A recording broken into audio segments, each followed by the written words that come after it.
Hey everybody, thanks for joining us. Let's go ahead and fire away. Questions for yourself, other people? And go ahead, Laura, then Linda. Hey Laura. Hey, Greg. A couple of weeks ago, you went down one of your rabbit holes briefly and you caught yourself and said, "Oh, I need to do this at a Q&A or another session or group study about karmic lessons and stuff." Is that something you'd like to do tonight or another time? Sure. What was I talking about? Um, Boy, I had it written down, and am I going to pull it up right now? No. Um, You know, I would just like to know more about from your teaching about karmic lessons. So karmic lessons. Okay. So we could do, I mean, we could talk about this for a weekend, but you know, with all our work with like the three brains and the cultivating intuition, part of what you're accessing when you're doing intuition, remember, like intuition is going beyond the senses, beyond how we cognitively process the information from the senses, which would be processed by probably more the intellectual part of the mind rather than the intuitive part. Intuition is going beyond the senses. And part of what you're accessing when you're doing intuition is you're accessing things from past lives, past existences, and so buried within the intuitive mind is the ability to access karmic lessons or karmic issues where you're going through and you're learning learning a lesson or developing an ability based on things that have happened in the past.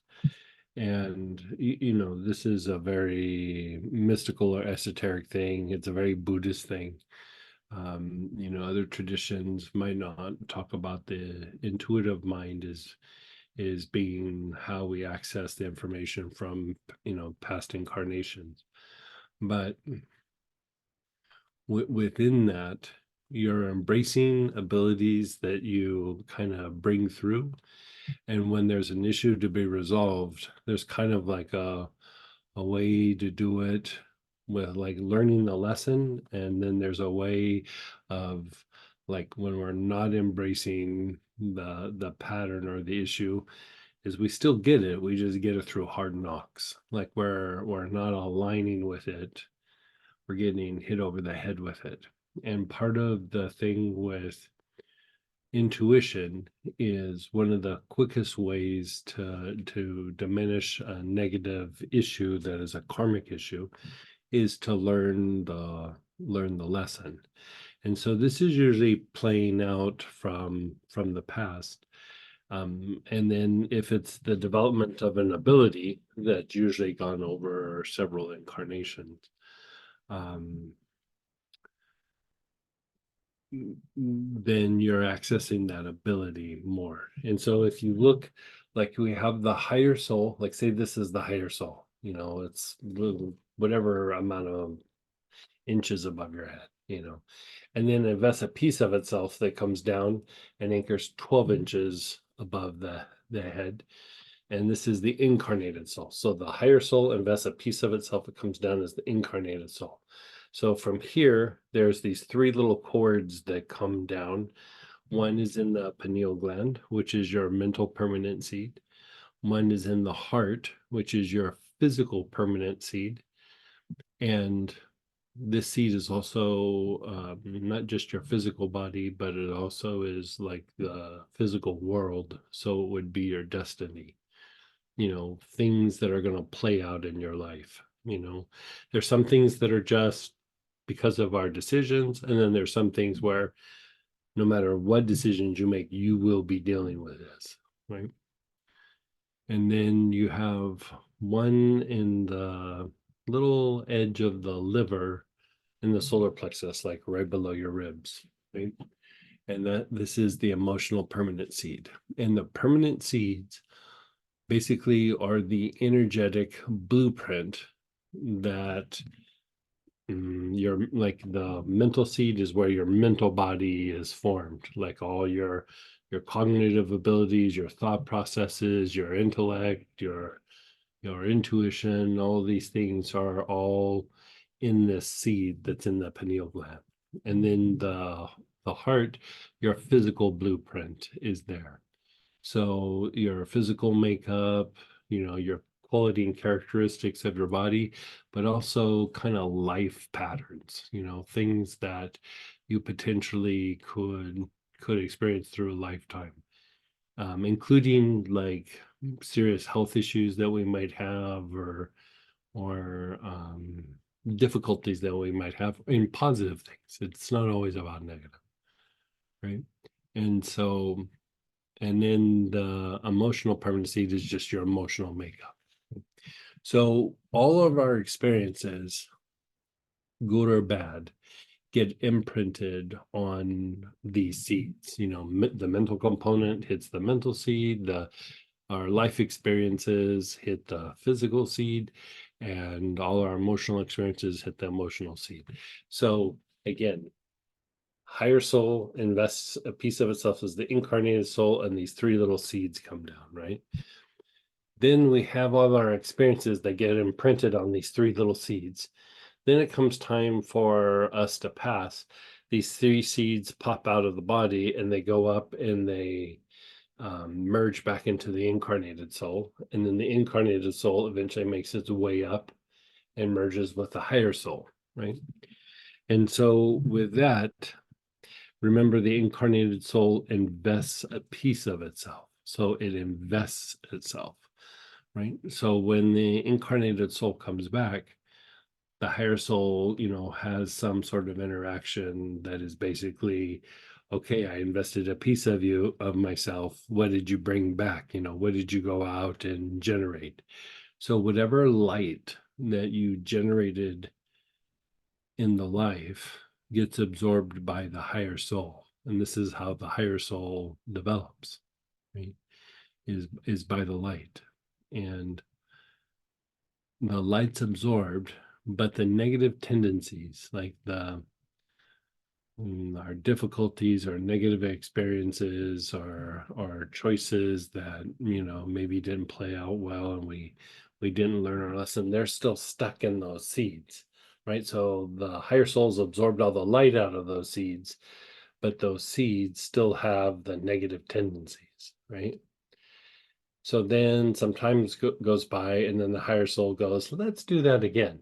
And so again, it invests a piece of itself down as the incarnated soul. And again, those three little seeds come down. And because they have those negative tendencies still stuck there, what happens is in the next incarnation, you pick up where you left off. So you're learning lessons. You don't really get to purify those seeds. You basically evolve out of those seeds. You're evolving your way out of negative tendencies in the mental seed, or negative tendencies in the physical seed, or your emotional makeup.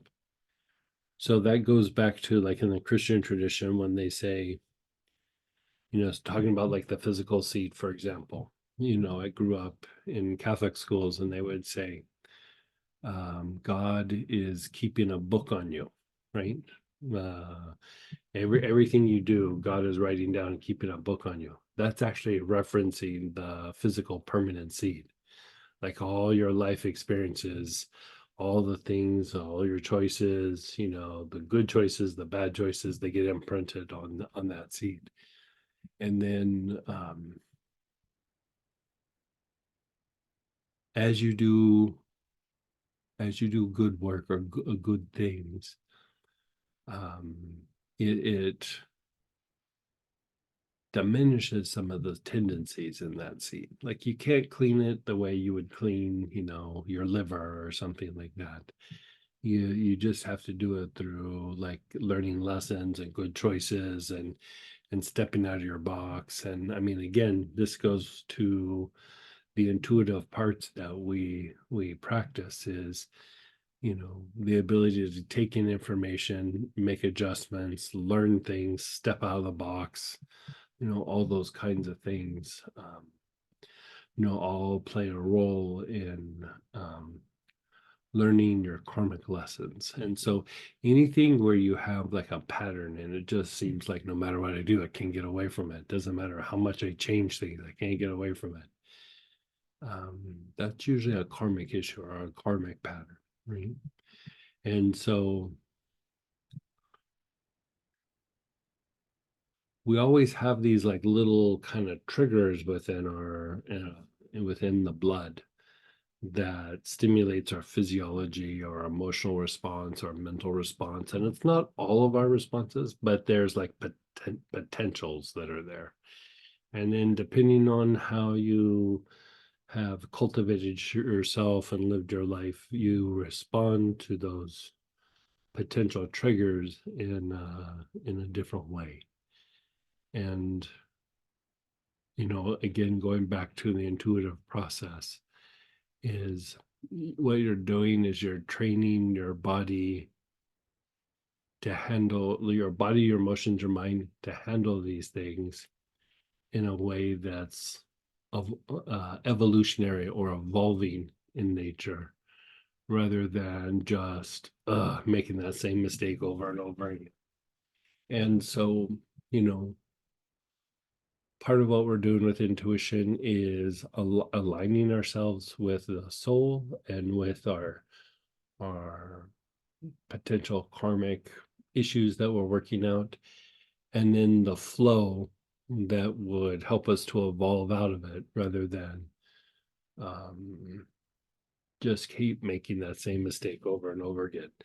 So that idea in the Christian tradition where there's that saying where God doesn't see as man sees, he looks upon the heart, right? Basically, we have all kinds of reasons of why we do this and why we do that and how justified we feel or don't in all these different situations. But when it says God looks upon the heart, he looks upon that seed and just says, how much light did that situation generate? And so that's the whole thing with, like, when we talk about things and our practices with plant prana and Astarab, how walking with the light or working the light, that's what you're doing. Is divine light eventually comes to and turns into divine love, and then from divine love is where you make you stabilize things, and then you potentially make more room for soul energy or soul contact to come into the life, the emotions, the mind. And so the first real task, so the first real task is the cultivation of light. And if you don't really cultivate light as much as you try to cultivate love, divine love is a byproduct of light, the harnessing of light. And if you don't have the light component, as much as you try to experience love, you're only going to experience it, so much.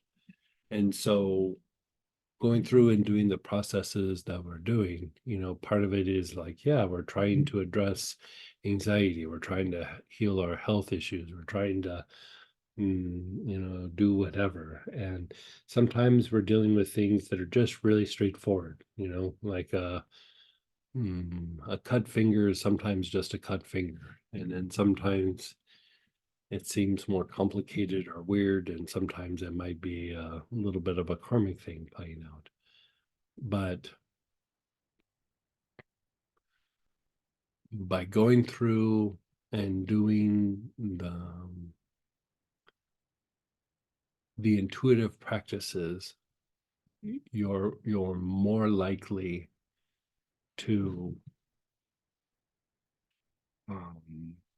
realize your way out of it. Where you think about the intellect, you're always dealing with what you know and the past. you know.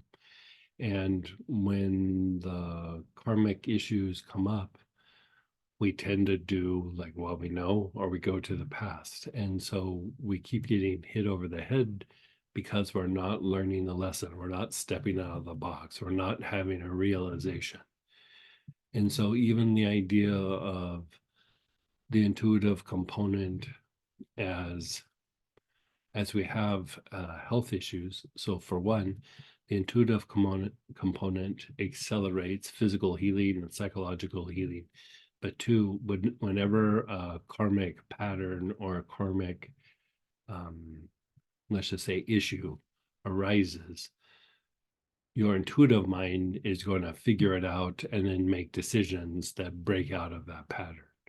Your intellect is not.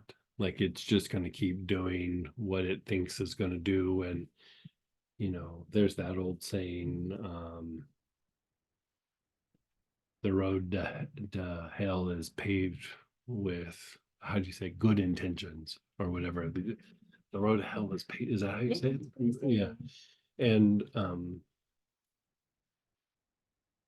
here, like, that idea of the path to hell being paved with good intentions, is the good intentions is, it's because coming from intellect. You're not coming from intuition. And you're always going to make the mistake again coming from intellect. In the intuitive stage is where you're going to step out of the box. It's where you're going to learn something, where you're going to integrate it. Because if you think about it, like, the lesson is something that you've either not getting or you're realizing it, and it's new, right? So the intellect will always just look to the past to try to figure it out, where intuition will go, there's something going on here. There's really something on. I need to pay attention. And you'll kind of sit with it, and then you'll start to have, like, even if it's not a complete realization about what's going on, you'll start to have like movement in the area. And then you're more likely to learn in that situation than suffer, right? And so the two biggest ways to accelerate the diminishing of karmic tendencies, negative karmic tendencies, is either to learn your lesson or to forgive, if it's like some conflict with somebody else. And the reason why forgiveness is that forgiveness, when done energetically, is a transmutation process. It's that transmutation process that we do, where we go the low back, the Mingmen, then the back heart, and the crown.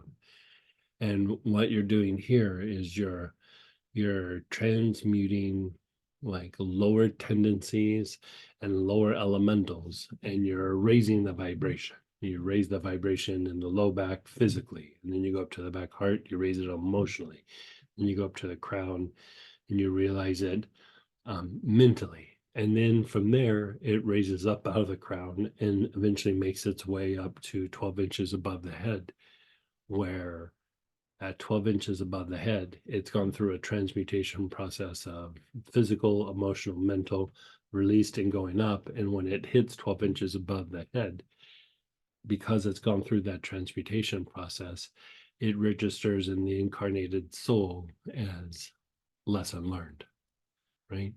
And so whatever tendencies that we are struggling with,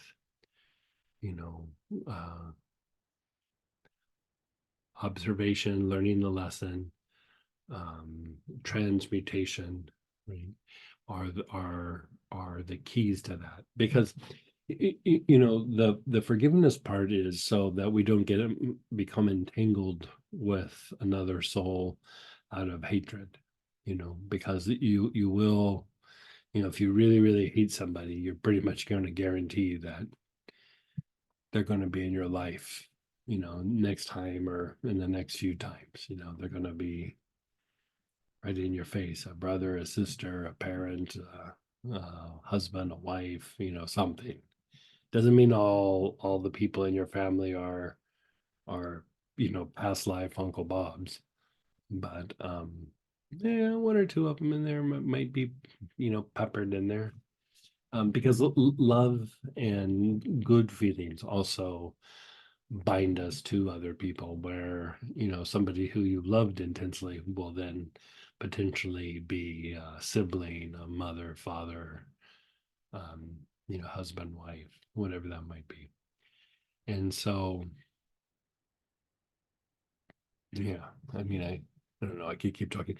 Does that kind of scratch that itch for you, or is there other things? I'm glad to answer things, but That was awesome, and yeah. I hope you will do more of that sometime.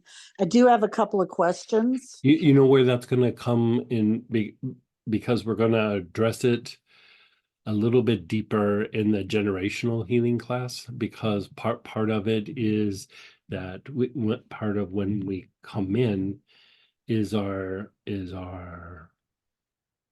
um, like the father side and the mother side have different impacts on the aura. And then there's like these different levels or degrees within the aura. And I haven't really, we've dabbled with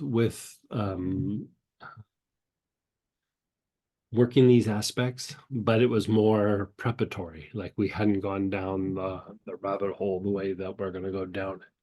And part of that is there's like a science to the aura, where there's like layers to the aura. And then within the layers, like it's like if you think of like a projector, like you're projecting a movie up on the wall, right? So the projector itself would be like those layers, right? And then the electricity that lights everything up becomes like this quality of things that get animated in the aura. So you're really looking at the potential of like the state of the body. Like, is it chaotic? Is it a stable thing? Is it in a place for um, healing or spiritual growth, or thriving, or is it chaotic and just tail spinning? Right. Then you have the radiatory component of the aura, where you're emanating like little signals, and you're attracting things to the aura and repelling things out of the aura. Because remember, the aura is the energetic mold or blueprint, right? So how the aura is functioning really dictates how we kind of move in this world, where our karmas are playing out or not playing out, or we're learning or not learning. And some of that is tied to our genetics a little bit. So we have the radiatory component, then we have patterns, like certain patterns within the aura. And then from there, so that's like things that are repetitive, that we have in our life. It's not just in the body, it's also just like our experiences, our emotional, mental makeups, right? And then there's a component that is mental reflective, where it stimulates thought processes, it stimulates how we are intellectual or not intellectual, and how we're intuitive and not intuitive, right? So you have the projector, that is like the, the aura and like the layers of the aura. And then you have the qualities, which are like those four components. And then, so using the projector as the model, right? So now you have a projector that now shoots light up onto the wall and can show a movie. Then there's this third component, which is actually tied to the directions.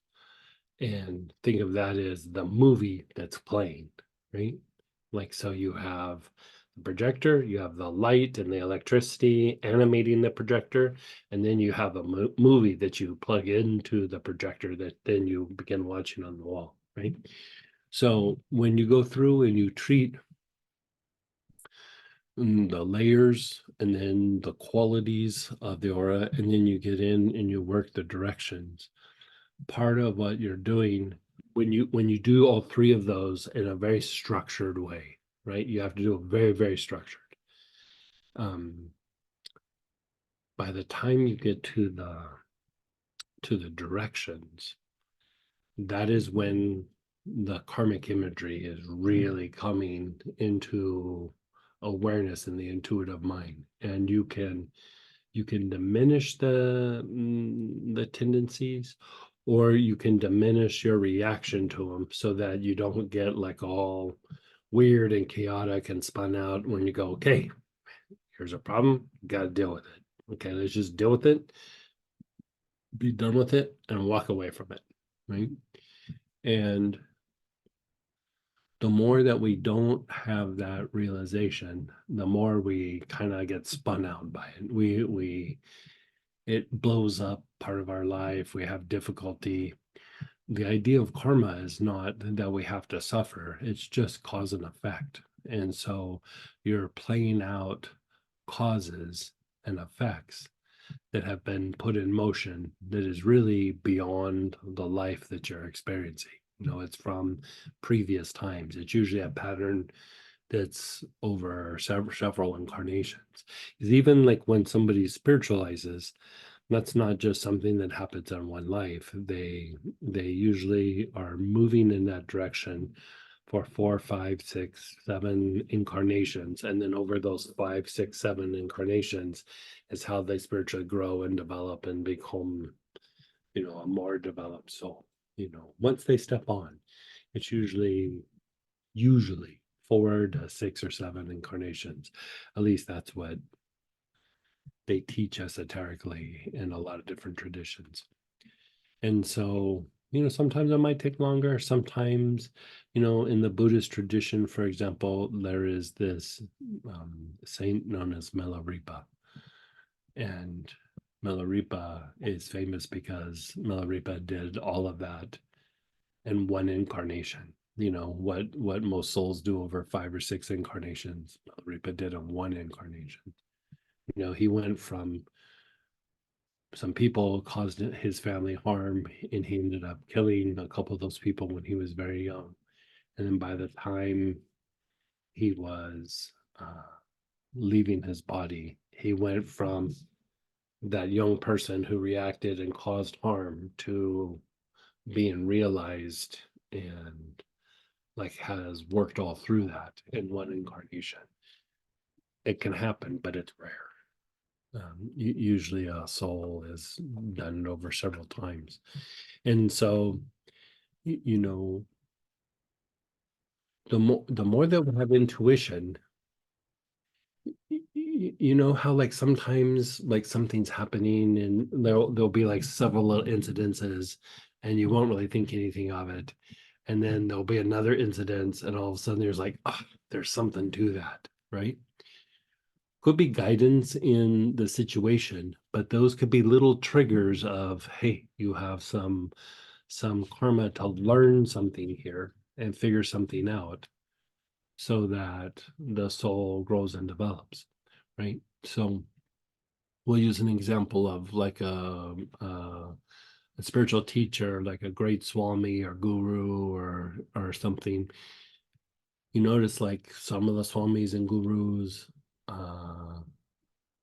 do certain things where they're by themselves, they're by the river and they're meditating, they're in a cave, you know, they're doing their thing.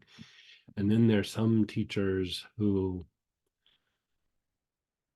are leading an organization or head of an ashram, or you know, they have like a group of people that they're working with, right?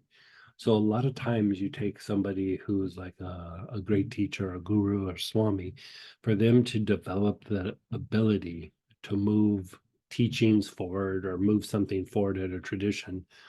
A lot of times that soul went through incarnations where it was a military leader, you know, because it needs to know how to move things forward. It needs to know how to manage people. It needs to know how to expand, you know, what it's doing. So it doesn't just like learn it like, I've got it. It does it through several incarnations. And so a lot of times a teacher that you see that's really pushing forward spiritual teachings, they usually were a military leader before. And those military lifetimes help develop their ability to spread teachings at this time. Like, you know, they weren't as developed maybe back then, but they didn't have the ability or the skill set. But being that military leader made them refine their skills very, very quickly, right? The issue is they also have to karma to pay off because they were a military leader. You know what I mean? It's like, yes, they learned how to be a good leader, but at the same time, there's a price to pay for that. You know, and so we all have our little versions of that. You know, if if you think about it, like you have certain skills that, you know, I have skill sets that there's no reason I should have the skill sets, like none. Like I was not trained that way. I didn't read books about it. But you throw me in that situation, and like I'm, and you know, I start doing things. Um, that is you're tapping into abilities that you've carried for several lifetimes, and even accessing information. Um, a lot of what you're accessing in your intuitive state is things that you've done in the past. You know, you have skill sets, you have bodies of knowledge that your intellect can tap into it, but intuition can. And in that state is when you really kind of learn your lessons. Or another way of saying that is how you heal on a spiritual level, right? You know, there's physical healing, there's psychological healing, but healing on a spiritual level, really, you have to tap into intuition to be able to do that. And so Paramahansa Yogananda once was talking about, you know, what we call Lama Yoga, you know, where or the materialization breath, Lama Yoga, whatever version of that. And Yogananda said that without this practice, which is a practice of cultivating intuition and like your higher mental states, right? Without this practice, one cannot be aware of the soul. And so if you're not aware of the soul, you're also not aware of the lessons or the abilities that the soul is trying to develop. You know, because as much as we want to make like a choice, if we're going against what the soul has decided is like, look, we're going to learn this lesson in this lifetime, you know, you can fight it. You know, the way to think about it is like, you know, you have a tendency that your soul has decided you need to develop this in a lifetime, right? And then you come in the first lifetime, you know, once the soul's decided this, and you're like, yeah, I don't want to do that this lifetime. I'm gonna, you know, I'm gonna, I don't know, paint, or, you know, I'm gonna watch football, you know, whatever it is. It was Super Bowl weekend last weekend, so we'll say watch football. And then you really don't learn the lesson that lifetime. So then the next incarnation you come in, and the parameters for you to learn that are a little bit tighter, like it's kind of shoved in your face a little bit more, right? And then you go, yeah, but I'm digging that football thing. I'm gonna that maybe this time I'll watch baseball, right? And then you bypass that and you don't do what the soul has sent you down to do. Every time it gets more confined until you're in this situation where you have to deal with this. There's no way out of it. You have to deal with it because the on one level, the life is dependent on you doing it, be it your health or your situation or your finances or something in that lifetime. But really, what's happening is the soul is putting you in that situation so you develop that ability. And at some point, if you keep going, later, the soul puts you in a situation where there is no getting out. You will learn this lesson, even if it's learning it through suffering, right? So a lot of what we call suffering is us going, yeah, later, you know, just later. So I used to joke with one of my teachers. I used to call that spiritual procrastination. like, it's not procrastination, how we're like, yeah, I don't want to do that today. Like I don't want to do it this lifetime. I really don't want to do it, I'll do it next lifetime.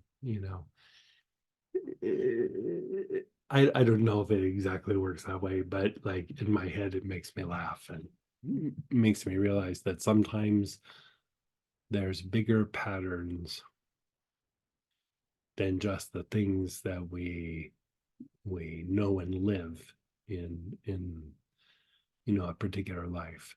And especially, you'll notice there's some things that just seem really important to you, but you couldn't say why, or they really rocked your world and you don't know why, or something super upsetting and you don't know why. Usually there is some reason that is more of the soul than of the life.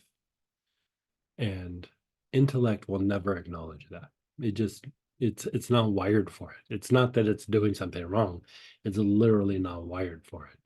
The only thing that really does that is the intuitive mind.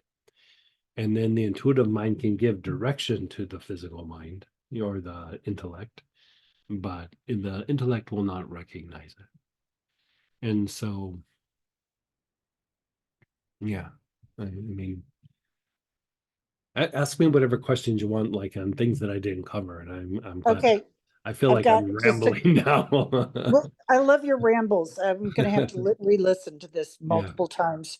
Um, one thing is, okay, this is um, my own just needing some clarification. Mhm. Can you give me some examples of, because you've kind of said there are three different areas. Can you give me some examples of karmic lessons? Um. 'Cause when you read about it, Yeah. people go through, make things sometimes oversimplify. So I, Okay. I So I'll give you a personal little example. So again, going back to and we're going to go, like I said, a little bit more into this when we do the generational healing.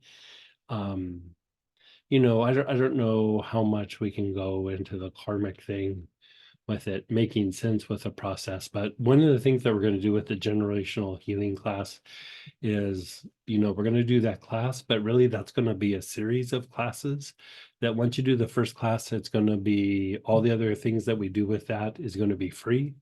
So there'll be like probably 2 or 3 classes that are associated with that because I can't present it all on a weekend. And I mean, I could and then teach like a different class, but instead I'm just going to keep the same kids, same everything, and we're going to do like basically 3 weekends from that one weekend, that one, because I do want to go deeper into the genetics and I do want to go deeper in the karmic issues.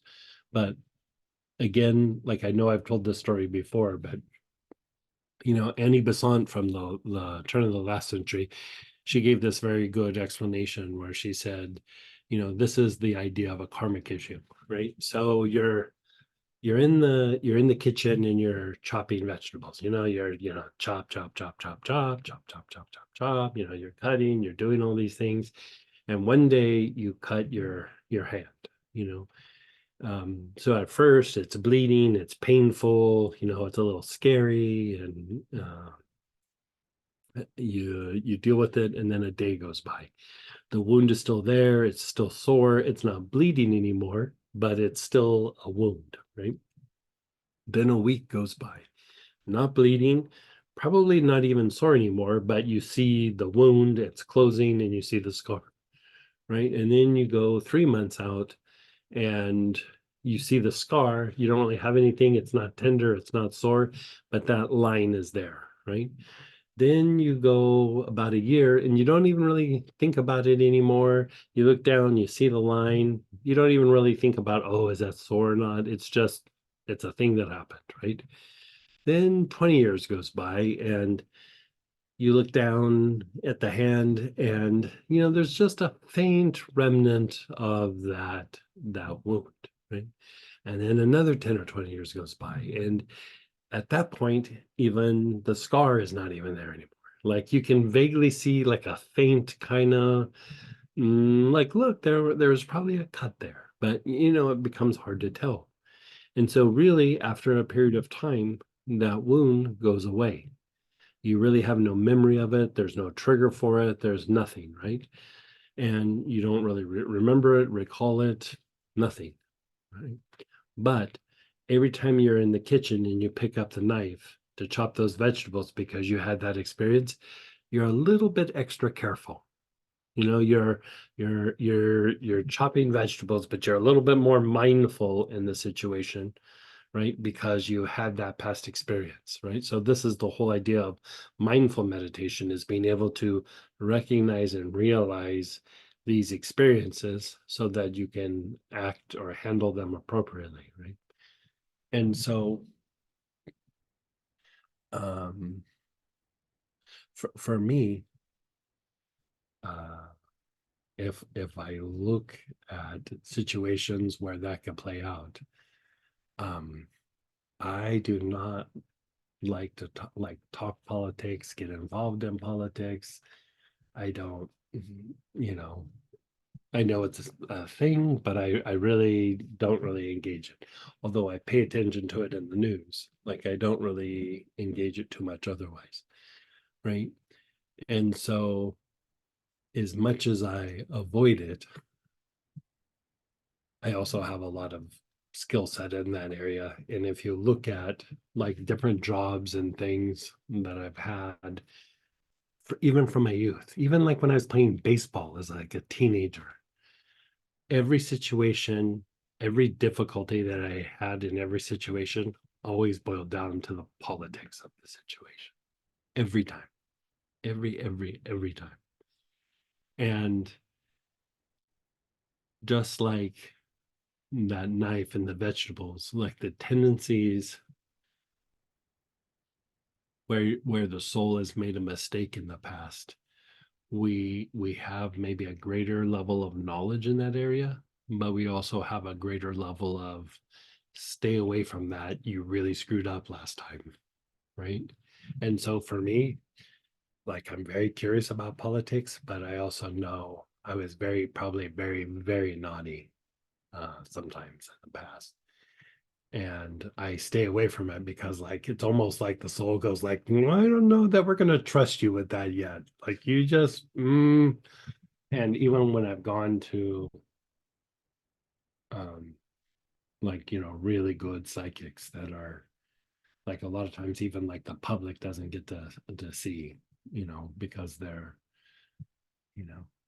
just hard to get to because of what they do. And um every time when I get a reading, they bring up that, wow, you're a healer, but you really could have been in politics or da da da da da. The last one that I saw said something about, I spent half the session talking about politics. I go, I'm not in politics. And they go, yeah, but you could have been, and you really kind of missed your calling and da da da da da. And I'm like, that's not appealing to me whatsoever. It's not appealing to me because I was very naughty sometime in the past. I guarantee you. Like I have no memory. I have no flashes of it. I have no, but in situations where like in a job or in an organization where politics comes out, um I would say this, like I can be pretty savvy in those areas. I mean, a lot of times when I was doing the corporate work, that's part of what I was doing, was I was being pulled in to play politics for somebody. And um I try not to get pulled into the the battles or the melee or whatever you want to call it. And part of what I always try to do, my intellect is not the part that gets me there, but I always like go, okay, when I'm in this situation, no matter what, I have to take the high road, no matter what. It doesn't matter what harm, whatever, because when it starts going negative, I could get down in the gutter and I could get down in it really easy. Like I have to consciously like stop myself.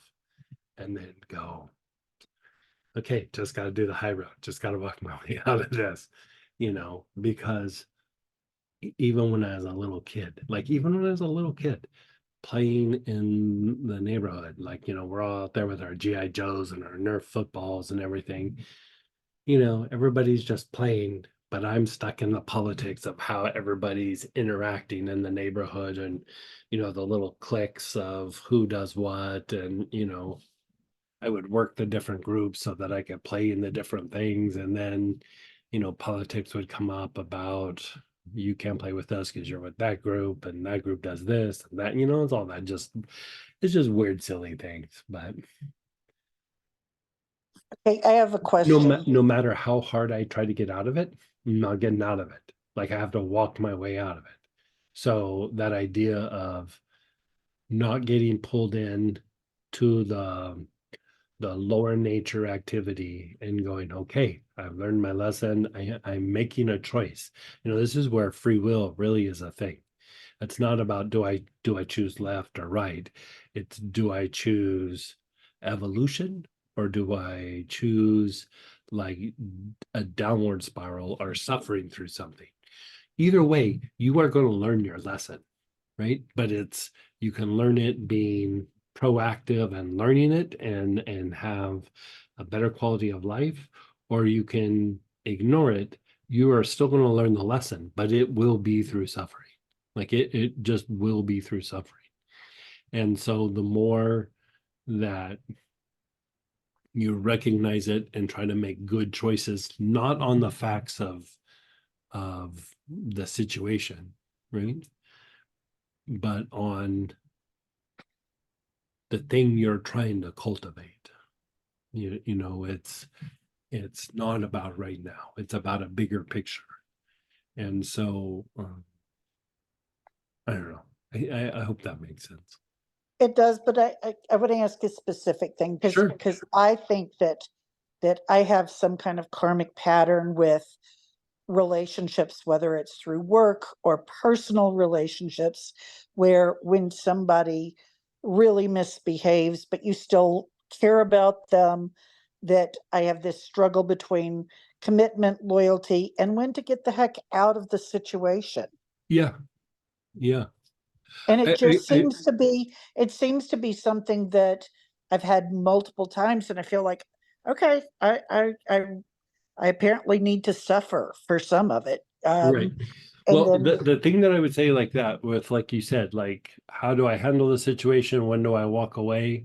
And I think in those situations, the the more that we kind of come from the place of, like, I'm trying to do what's best for me, but I'm also trying to do what's best for a person. Because if you come up with like a karmic issue, say like with a person, even if it's a family member where you're just like, no matter what, this is a problem. Like, maybe you have something from the past, or maybe that's a theme that you're working out, and they're just a player. Like, it might not even be with them, but they have tendencies that are still playing into the pattern. And so with that, there's the intellectual thing of like, well, boundaries and this and that and whatever. But then there's times where, like, say, even if you're talking about like walking away from a situation, you're doing it because it's good for you. It doesn't keep you like held down. You're able to walk away from it without the need for like a resolution, or the person to acknowledge that they've hurt you or ask for forgiveness, or whatever it is. But you're walking away because, like, sometimes that is also the best thing from them. Like, you're almost like actively helping them not hurt themselves. Like, so one of the ways that you can do learning the lesson is, for one, you're not engaging it, and two, you're helping the other person not be pulled down by their own devices. You know what I mean? And so, I had a situation where this one person let's just say they caused me a lot of harm. And I'm sure they felt very justified about it. And going back and forth with this person, we just never was able to get anything resolved. We were never able to walk forward. We were never able to do anything. We just always had conflicts with each other since the first time I met him. Like it was just always that way. And at one point, I was like, I could fight this fight with this person. Like there's part of me that like doesn't like it, and there's part of me, like if I'm being honest, I kind of enjoy it a little bit, which is a little weird, right? And I realized like I need to step away from the back and forth, and if I'm causing that person annoyance just because, I mean, literally the person said just my presence in a room annoys the crap out of him. And he goes like, I can't help but come at you. And I was like, is that things that I say? Nope. Things that I did? Nope. Things I've done in the past? Nope. He goes, as soon as you walk in the room, I can't stand you. Okay. And so after a period of time, after spending, I'd say more than 15 years around this person, I just realized we're never going to resolve this. So the best thing that I can do is just pull the thorn and walk away. Pull, like I'm a thorn in his side. So I'm going to pull it out and I'm just going to walk away. And if you look at it from an intellectual point of view, it's like watching like footprints in the sand that just stop. Like it just, like you're going in this direction and then all of a sudden it just stops, where I just realized we're just always going to beat each other up, you know? I didn't think I was doing anything, but I'm sure I probably was. You know what I mean? Intellectually, I didn't, but who knows? And sometimes it might be a behavior, sometimes it might be a walking away. You never know. And um, as much as that person doesn't like me, I don't feel dislike for the person. I didn't like how we interacted with each other, but I don't really like the person, but I don't dislike them. Like it's just they're just a person to me. But when we interact, oh, we cannot stand each other. We both push each other's buttons. Like we just so it's been many years since I've interacted with this person, but still to this day, when I do my meditations, I bless that person. I bless the things in their lives. I don't wish them any harm. And I also don't wish for any interactions. And I try to untangle that by just being non-reactive. And So so, would you do the materialization breath with the yeah, you do materialization breath. You can do 3 brain transmutation? work. Yeah, 3 brain work, both directions, that advanced Moses technique, um, all of that. And then when you're presented with a situation like, oh, this person's doing it again, at some point, because like at some point, if you think about like when these things happen, you're having interactions and then you're like, I don't want to do this anymore. So then you go, I'm going to do the opposite. Like I'll do the opposite, which really is not a realization. You're just trying to change the circumstance, right? And then you start doing that, and even that takes a little bit of time, but it catches up and it just plays it out in a different way. The goal is to have a realization in the moment and then step out of the momentum of what's happening so that something can evolve in like a different way, or there's a greater level of realization. And so you really can't enter into a situation with a predisposed idea of this is what needs to happen. It's almost like it arises in the situation or in the moment. And then you go, oh, this is what I have to do. And yeah, yeah. That So was terrific. Thank you. yeah, does that help? Yeah, I Yeah. I need to listen to this multiple times, but Yeah. yeah. Yeah, we can like I guess we could have it modified, and we're going to be I said modified, edited, but we are going to be going deep on this with the generational class. The generational Perfect. class is also going to address like how we process things based on our genetics from both the father side and the mother side, and not so much going through and looking at all their details, but looking at how each side of our genetics impacts our energy body and how we process these things, because you know you're related to these people in this lifetime through genetics, but it doesn't mean that you're always going to come into that genetics. The genetics is part of how you're playing out some of your issues or your patterns. Like, oh, this genetics, it will be really good for having those kind of conflicts in your life. Like, it's almost like that, or this is a kind of genetic that is going to help a person to evolve to a much higher degree. Because if you think about, like, even in the Christian tradition, the Jewish tradition, when they referred to Jesus, sometimes they referred to him as the Son of Man, and sometimes they referred to him as the Son of God. And son of God is actually not the exact translation. It's actually sons of God. He's one of the sons of God. And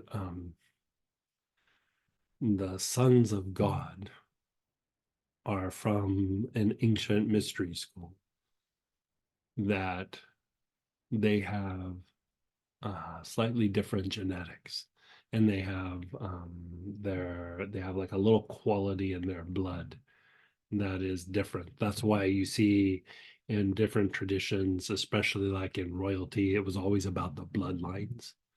Like in the old days, they were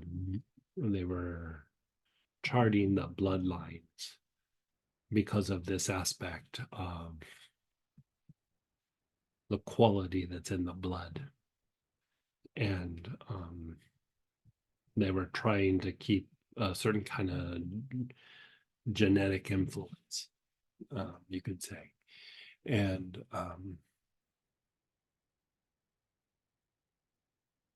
yeah, that whole generational thing, and our father's genetics and our mother's genetics, it plays a bigger role in the life that we're in. Not big picture about the soul, it's just a thing that the soul is animating at the time, but it helps you to realize it for what it is and not like identify with it, if that makes sense. Like, coming Thank from you. your genetic line in your family is about this lifetime, not the last lifetime or the future lifetime. It's just what's happening now. It's like having a glove that you stick your hand in and you animate it. And then when time's done, you pull it out and you can stick on a different glove, a different genetic line. Thank you. That was great teaching. Yeah. Yeah. Yeah. I think you're going to like the generational class. I know I will. Yeah. Thank you. And then go ahead, Channing, then Ralph. Hey, Miss Jenny. Hi, Greg. I think the topic that Laura teed up was just perfect synchronicity about relationships. Yesterday after our practice, Mhm. going into practice yesterday, felt pretty darn good about myself and my life. Mhm. All that work that we did last night, I Mhm. went afterwards, Dana and I went over to the house and it just took a really sharp turn. It was almost sort of like weird. But it didn't go very well. And um, I don't know, like I'm I'm so curious about how much energy got moved in our practice in that hour that we had spent together. But as uncomfortable as it was actually really clarifying for me. Like all Yeah, the like complaints. sometimes like what happens is like there might be a little bit of a conflict or something, but It's like it's resolving a pattern that was going to cause you more suffering. Like I started to kind of chuckle there because I was like, if only I would have had that realization in a couple situations in my past instead of throwing 10 or 15 years in. And it doesn't mean that you should like it just means that sometimes you break a pattern so that you can resolve it with the person, right? And create like a new pattern or a new momentum of where you're going. Or you realize, yeah, on paper this is good and maybe I should walk away. You know, on paper it's good, but it doesn't play out very well. And for me, like you know, I laugh because on paper a couple of situations in my past looked like, oh, that's going to be amazing, and it was horrible. Like it just, I don't want to say horrible, but it was not pleasant. And as much as I would try to address it, nothing ever changed. Oh no, I definitely think what happened last night was entirely my fault. There was some provoking, but what you said earlier about not Yeah, getting but I would say pulled that down. there's some pattern that's being like, you guys resolve this issue or you don't. Like, you know, instead of spending 10 years trying to figure it out, you're going to figure it out this week. You know, basically it's like that. And either it works or it doesn't work. But like that's what's happening. That doesn't happen a lot, but it does happen. You know, it does, I mean, it does happen. You know, there you know, we weren't working with the oils, we were doing like other things, and that those practices with the Buddhist relics and things, it's a very potent approach, and I would say it's not for everybody, you know. But like when you've been doing the processes that we do with the oils and everything, like for the general public, it would be a little too much. But for people who are engaging in the processes, it's just like, okay, let's figure this out, you know. And I'd say that's what happened with you guys. Like figuring whatever happened, and it might not even be clear what happened, but that you just have some issue. Like you're either going to work it out and be super happy, or you're going to realize like, maybe we shouldn't do this. And that's all that's happening. And most times I would say things get worked out. Most times. But yeah, you never know. You know, sometimes, you know, because there's actually even little ceremonies that you do, like say you're in the work setting, or there's to be this, well, there still is, but this little ceremony about invoking certain kinds of energy from Venus, your favorite planet. And it can bring great success, but it cleans out the people or the situations that are stumbling blocks. And you always think, oh, that pain in the butt at work and this pain in the butt at home, am I going to do this? And they're going to go away. They are usually not the ones that go away. It's the ones that you just either didn't notice, or sometimes you think that they're solid and they were never going to go away, and they're the ones that go away. You know, they were always going to go away. You just didn't see it coming. And so whenever essence comes into a higher degree, it does clean things up, but it a lot of times doesn't make sense to the mind in the moment. As a little bit of time goes by, it makes sense to the mind, but that initial like little bit of time, like it kind of, you know, because we just see it from the point of view of our normal everyday life, and you're like, this throws off my week, or this throws off this situation, or this puts a little kink in the relationship or whatever. But big picture, you're just working something out, something that would have caused you suffering. You know, there was a couple situations that lasted way too long for me that I should have walked away from, and I didn't. You know, I get too in my head sometimes. You know, the intellect can come up with all kinds of reasons and ideas why you should do really not so great things. You know, like, oh, I'm just gonna suffer through this. This person will get it, or whatever. Is what it is. But yeah, are you doing okay though? My body is not happy right now because I didn't get very much sleep, but it was a little bit of a shocking experience because things just kind of turned Mhm. like 180 degrees so quickly. And I think I think you said something earlier about not getting pulled down by their own Yeah, devices. yeah. I But mean, that's the goal at the time. but Like, I'm even also if really it's like, confused about okay, it. I'm upset and this isn't gonna work, you do it in a nice way. Like, I have this little thing with some of the people where I have those kinds of issues with. And I was like, yeah, stuff's happening, but like, let's be polite to each other, like, let's at least kind of try to be polite. And doesn't mean that we have to like each other and everything, but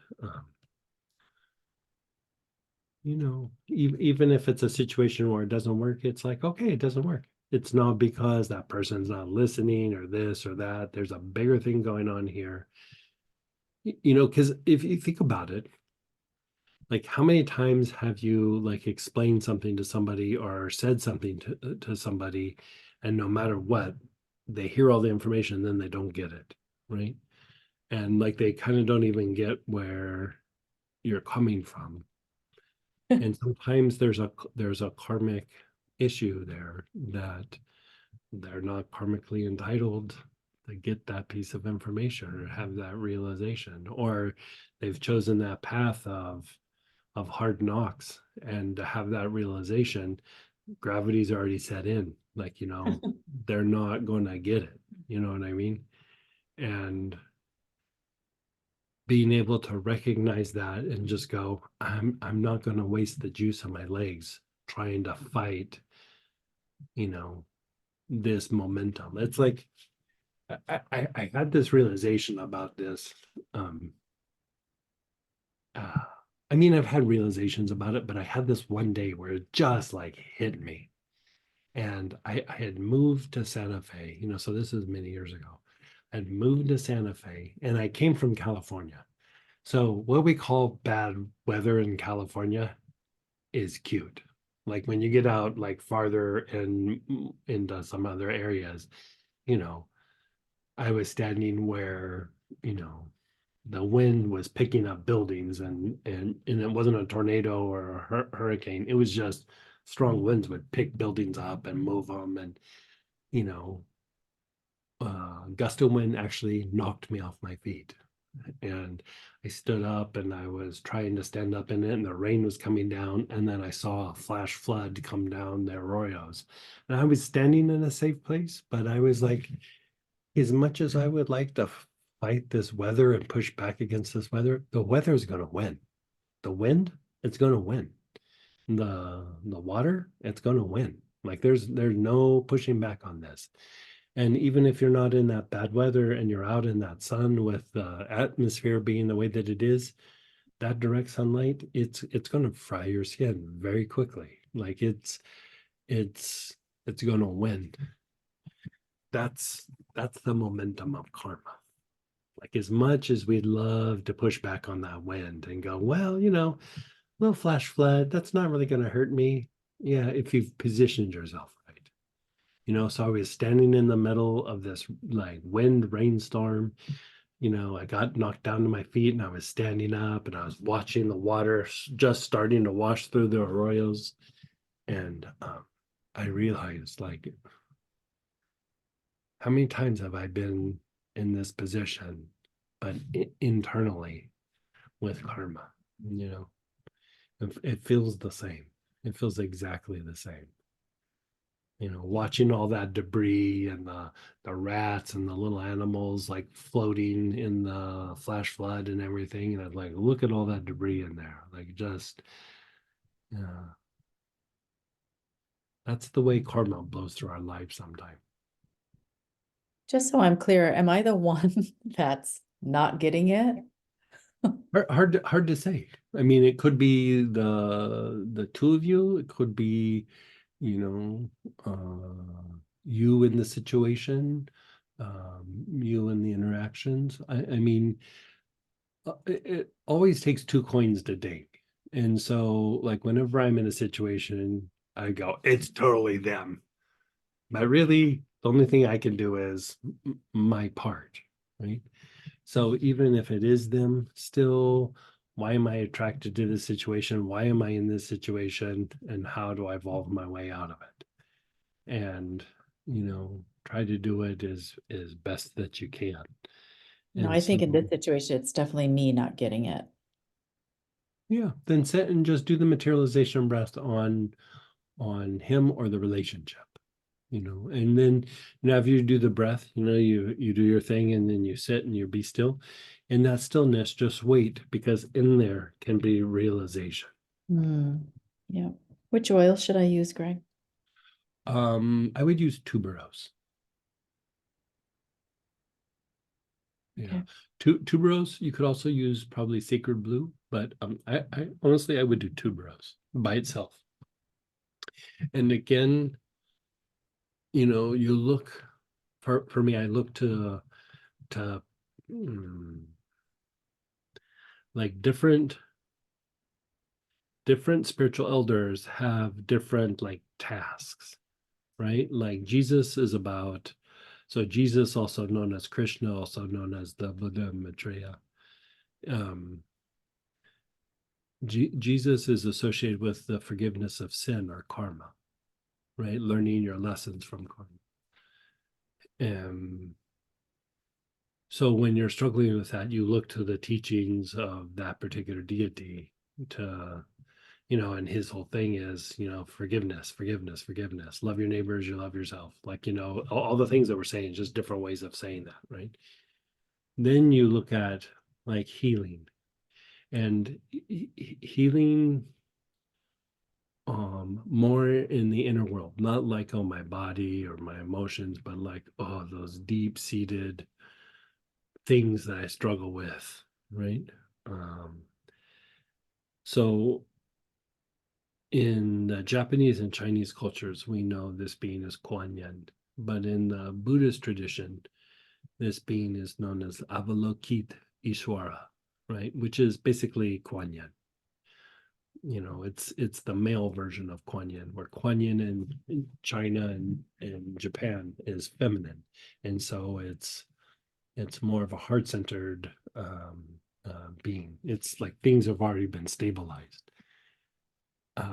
When you see a being where it's male, it's a will aspect, and it's come to like clean up whatever's going on in that culture or that area, right? So you see Kuan Yin in that culture, Avalokiteshvara is masculine, and Avalokit means one who sees, and then Ishwara is in the inner world. One who sees and hears in the inner world. So if you see the Tibetan Kuan Yin, which is Avalokiteshvara, or Chinrazig is another way to say it. He's standing there, and like the hands all have eyes in them, and there's like 1,000 hands around the being, right? And so that's again one who sees and hears in the inner world. And so it's about that being's about bringing light into situation, but it's the being associated with hearing and answering prayers, especially for inner healing, right?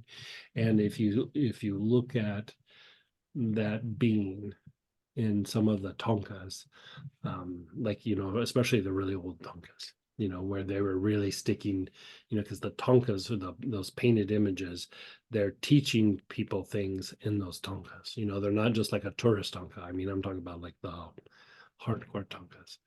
And Avalokiteshvara always has a big wreath of tuberose around his neck. So when you're looking at trying to heal these particular issues, especially something that is potentially a thing on the inner world, you turn to the plant that being uses. And for Kuan Yin, it's tuberose. Like you see a lot of times with like Tara, there's a blue lotus. Like Tara's always holding a lotus, or there's a lotus around them. So different plants sometimes will be utilized for different beings. And so um, sometimes there's different colored lotuses, sometimes there's different flowers, but that plant is usually associated with a devotional practice or a way to invoke that being in the inner world. So that's why I would say work tuberose. Okay, Yeah, thank you. you know, like the sacred blue is great blend, and it does a lot of things. But here we're just like trying to work that out very specifically. And Mhm. so I would just stay with the instructions that are in the imagery. And for Kuan Yin, it's always tuberose. So you could also do the mantra Om Mani Padme Hum. You know, like if you're trying to figure it out, like you do the materialization breath, you know, do tuberose, and you don't even have to visualize something. Just do it, and then sit and just be still and wait for things to arise in the intuitive mind or in the heart. You can inhale in between, and if you're sitting there and you want to amp it up a little bit, then be still for a little bit, and as you start to feel yourself expand, then start doing Om Mani Padme Hum, Om Mani Padme Hum, Om Mani Padme Hum, Om Mani Padme Hum. And you could do it right before you go to bed. You could do it um, you know, whenever you're sitting down to do the practice. But, you know, you could inhale the oil a little bit before you go to bed, do the mantra, and then go to bed. And a lot of times you'll process it in your sleep. You know, like the thing that I would say about this is the intellect wants to figure something out and make something happen. The intuition wants to realize what's going on and then, you know, basically evolve itself out of it, right? This is not a time where you need to like force it and go, okay, I need to figure this out and make an action plan. You almost like are just waiting for the information to drop into the heart or into the intuition. And you'll know the answer when it comes. You know, it's usually not what you're thinking intellectually. It's almost never what you're thinking intellectually. Well, someone's very upset with me, Yeah. very upset with me, and for good reason. Hmm. Have you guys been able to talk? Not really, but as I was just listening and being reflective throughout the day, some of the oils really did get me through it. I Okay. realized that what happened yesterday was a solid mirror. And I think that's what the practice we did last night sort of cleared a way for me to see that mirror. Not Oh, pretty. nice. Yeah, yeah. Well, not it wasn't lovely at Yeah, all. that I get, but like, you know, the intellect just sees like last night sucked, right? Ugh, that was horrible. But really, sometimes what's happening is you're getting this much suffering in a night or in a week versus this much suffering potentially, even if you're staying with the person, but still there could be bad patterns within that where you might have gotten this much suffering, but spread out over 10 years or something, right? So even though on paper it looks like that night sucked, it depends more on how it gets handled than what happened, right? If it gets handled in a negative way, then it's just like kind of playing out a pattern. But if you're like, okay, look, there's a serious issue here. There's something serious is going on. I need to sit, I need to reflect. And usually some sort of growth will come out of it, even though it might have been painful, but it's almost like a vaccination. Like it's a little bit of pain or irritation or conflict, but it's diminishing bucket loads of the same thing just spread out over a period of time. It's like now you can do something about it.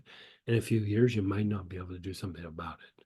you know. So I know we're talking in vague things here, but I got you clearly. usually something, it's some sort of a pattern, or it's a pattern with that person, you know. But Or me. yeah, but that person brought it out. So it's like Oh, that yes. personality type or whatever. But you know, like, even, I mean, part of why I stopped doing the corporate work is like I have to be super honest with myself. When they would pull me into these situations, you know, they were usually, I mean, for them to call a person like me in, they were in a bad place. Like I was usually a Hail Mary in a situation, Mm. you know, like just, we don't know what to do. And you know, I would get them out of it, and usually at the end they wouldn't pay me my last paycheck or something. You know, there was always some weird thing or whatever. But part of it was um I started realizing I could get really comfortable with this level of conflict. It's not my conflict, but like walking in, it was almost like watching a good movie. Like I was like, I'm getting a little too weird about being in these situations. You know, it was like playing a video game. Like I could do something, and if it didn't work or whatever, I could just walk away. But it was, I kept having to do the same kinds of things over and over again. And I realized, like, if left to my own devices, I'll start developing some negative tendencies or negative patterns by being in this situation. And is the money worth it? And, you know, at one point I just sat down and I go, nope, I'm quitting it all. And, you know, I think I could do it different now. But at the time, I'm being honest with myself, I needed to walk away. You know, the fighting was getting too easy. Like I wasn't even the one fighting. I was the one giving the instructions on this is how this is going to go down. And it was just,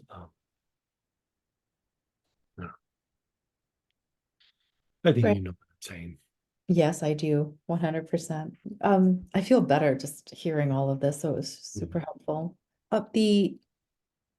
The plant for Kuan Yin you said was tuberose. Is it the same plant for Avalokiteshvara? Yeah. Yeah. Avalokiteshvara. Mhm. Yeah. And Yeah. exciting to see. Sometimes they'll show Kuan Yin holding a lotus. But if you look at Avalokiteshvara, it's tuberose. Yeah. Yeah, fantastic. Thank you so much, Greg. You're so welcome. And then go ahead, Ralph, then Marilyn. Hey, Ralph. Hey, Greg. First, an update for last week's upset. I think Oh, yeah. How'd that go?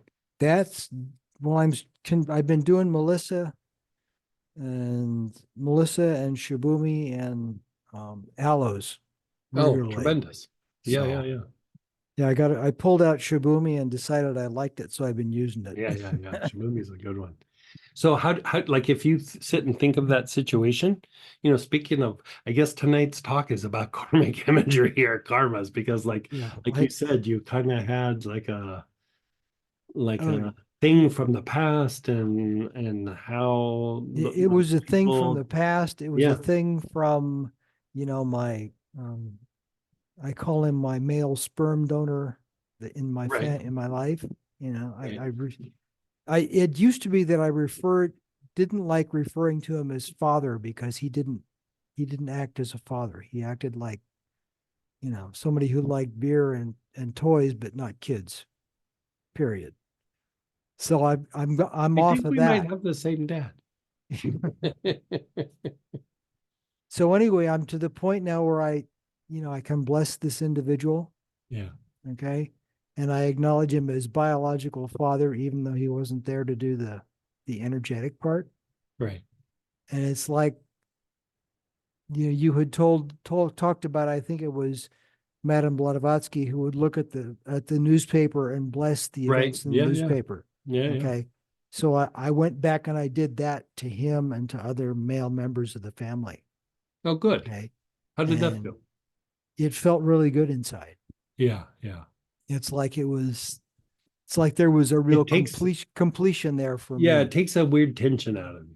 Yeah. You know, like there's a tension that you don't even know is there until it starts to dissipate, and you're like, oh, that's that what that feeling is, you know? Yeah. Mm-hmm. Yeah, Yeah. I agree. Yeah. Yeah. So Good. So anyway, you're feeling better a bit. I'm feeling better a bit, and it was like, the Course in Miracles says those people who really trigger you are actually your best friends because they bring things up that's Yeah. otherwise swept under the rug. Right. And so like if you were to have an interaction with that person that triggered you, you know, a couple weeks ago, Mhm. how do you think that would go right now? I think I would spend most of the conversation. She'd be talking and I'd be blessing her. Right. So, but you would not feel triggered. No. Even if you feel a little agitated or something, it's still you wouldn't feel triggered. Yeah, I wouldn't be in the same, I wouldn't have the same depth of screaming upset. Yes. Okay, good. That's good.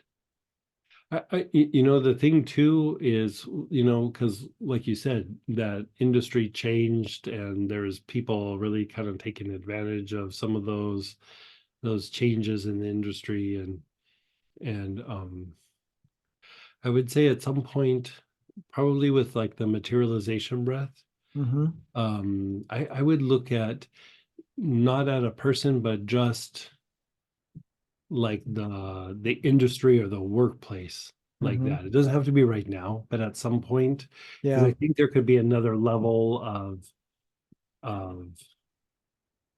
like soothing, like something that's like an agitation or a soothing thing. Because I mean, when you see something so life changing that you went through, it's Mm-hmm. hard not to have emotions and reactions to it, you Yeah. know, like everybody, you know. Okay. And so, uh, So I'll do that. You just talked to the last lady about the doing the materialization breath plus an oil, and I'll do the materialization yeah, breath I around think that for you, whole the industry thing. yeah, I Yeah. think for you, the Melissa would be really super good for that because Okay. the thing there is, I mean, you took a substantial punch in, you know, your life path, whatever you want to call it, with that change in the industry. Yeah. And the Melissa is very fortifying to that, and it helps like the heart and the spirit to be more resilient and like be able to like take a punch better. And it's Mm-hmm. not that I don't think you can take a punch, but it's that like sometimes a blow comes along where you got impacted so profoundly with how it changed your life that um it just will feel nice to like it's not even getting your feet back under you, but getting your feet back under you is probably not the way to say it, but like being able to stand on your feet and not be like, you know, like got your guard up, like don't hit me in the stomach again, like that hurt. Yeah. Like, you know, it Mm-hmm. just allows you to go, oh, I can put my arms down and relax, you know, because that's the thing is when we get a blow like that, there's part of us in our physiology that we're always waiting for the other shoe to drop. Like we're always waiting for, oh, it's going to happen again. You know, I can think of times where things were going well, and then, you know, nothing is even profound as what you're talking about. Mm-hmm. And then it would, you know, the carpet would get pulled out from under me. And so what would start to happen is things would start going well. And I just, in my head, I'd start to go, well, things are starting to go well. You know, somebody's going to come pull the carpet out from under me here at some point because I had some experiences like that. So then your brain starts going, yeah, that's going to happen again, Mm-hmm. you know, and maybe it does, maybe it doesn't, but we don't need to be our own self-fulfilling prophecy. You know, we can go, well, you know, that was a bad day, a bad month, a bad year, but you know, I'm gonna shake it off and move on.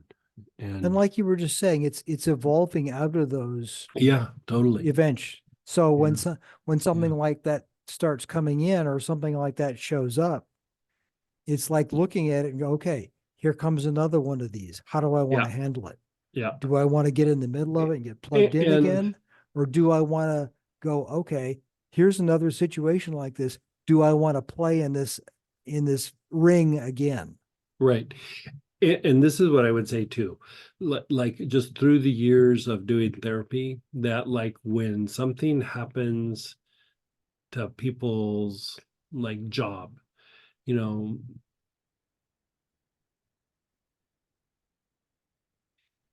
for men, it hits our self-identity harder than we think, you know, like how we see ourselves and whatever. And you know, as we shake it off and we start to have good experiences and things, that can shift and change. But you know, a bad day sometimes is just a bad day. And here, you know, you're talking about a career that then it went away. And you know, it's the ability to like shake that off and still have a new momentum or a new thing that you're experiencing rather than just always licking that wound. You know what I Mhm. mean? Yeah. And for me, like the thing that pulled me out of that is Melissa. Oh my God, it was Melissa. Okay. You know, it made me feel like I can put my arms down. I don't have to protect myself. And even if somebody slips one by me and gut punches me again, I can take it. Like I can Yeah. totally take it. Before I was using Melissa like that, I don't know that I could have taken it. And Yeah. it wasn't nowhere near like what you're describing. Yeah. Okay. Yeah. All right. Thanks for the tip. I'll put Yeah. those two pieces So together. materialization breath in the Melissa. Yeah. Okay. Perfect. Question on some oils. You know what else I would do for you is What? with the Melissa, do the 4 quadrants of the aura, like the left side, the front. Funny you mentioned that. That's one of my morning rituals is to Yeah, do that. perfect. Yeah, And yeah, then I perfect. also you had given the invocation to the 4 directions, Uh-huh. and I face west and I address the spirits of the west. I face Beautiful. north and do that. Yeah, beautiful. So it's yeah, but oh yeah, but also the 4 quadrants of the body. I Yeah, do that. That's part of my morning and evening ritual. beautiful. Yeah. Yeah. Okay. Oils. I Mhm. have an old bottle of spikenard and it's turned into a very solid glue in the bottom of the bottle. Mhm. And I've noticed when I warm it up, it stays liquid for about 5 minutes, maybe, and then it turns back into glue again. Yeah, Am I not doing something right? Or is no, that like resins and things that are heavy and thick can do that sometimes. So, yeah? like when you heat it up, put Mhm. a couple of drops of like jojoba or a few drops of like alcohol of some sort.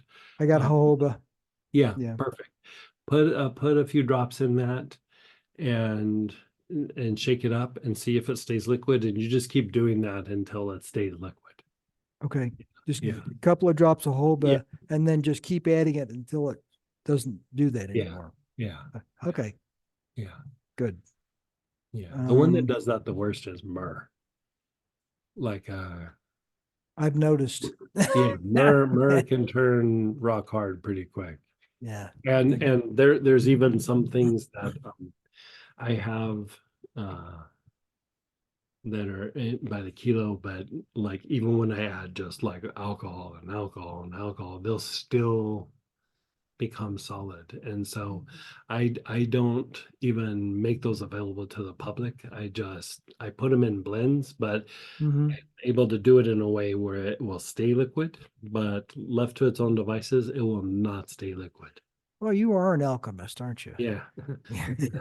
Because even like things like benzoin and Peru balsam and stuff, Yeah. like the last batch of benzoin that I got, like I ordered a kilo of benzoin, you know, when it comes in this like canister that's about like this, you know, Mhm. and like you can shake it or whatever.